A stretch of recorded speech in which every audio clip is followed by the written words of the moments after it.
প্রিয় ভাই বোনেরা, কথা একটি, দেশ ৭১ সালে স্বাধীন হয়েছে, বারে বারে গণতন্ত্র হোঁচট খেয়েছে।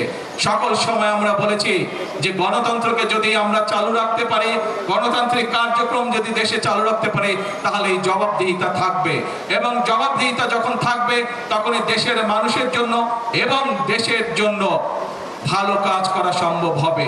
মানুষের কাছে যখন জবাবদিহিতা থাকবে সরকারের, তখনই সরকার সেই সকল কাজই পদক্ষেপ গ্রহণ করবে, যে সকল পদক্ষেপ গ্রহণ করলে, যে সকল কাজ করলে মানুষের উপকার হবে, দেশের মানুষের উপকার হবে।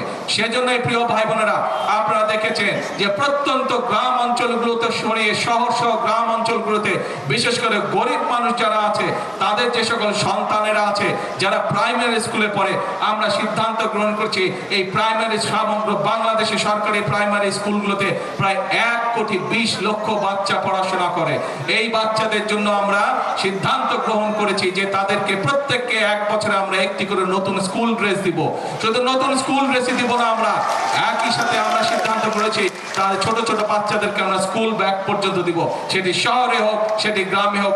ইনশাআল্লাহ শীঘ্রই আগামী ১ মাসের মধ্যে এই কার্যক্রম শুরু হবে।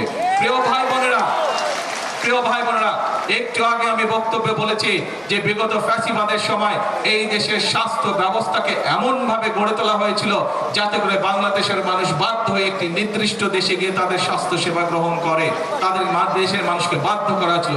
প্রিয় ভাই বোনেরা, যেহেতু এই সরকারকে বাংলাদেশের মানুষ নির্বাচিত করেছে, সেই জন্য এই সরকারের প্রধান দায়িত্ব হচ্ছে মানুষের জন্য কাজ করা, এবং সেই জন্যই আমরা সিদ্ধান্ত গ্রহণ করেছি যে উপজেলা পর্যন্ত মানুষের দোরগোড়ায় স্বাস্থ্য সেবা পৌঁছে দেওয়ার জন্য, বিশেষ করে মা বোনদের জন্য এবং শিশুদের জন্য স্বাস্থ্য সেবা পৌঁছে দেওয়ার জন্য প্রত্যেকটি উপজেলা পর্যায়ে আমরা যে হাসপাতাল আছে সেটিকে প্রথমে আমরা সিদ্ধান্ত গ্রহণ করেছিলাম যে 50 বেড থেকে 101 বেড করব।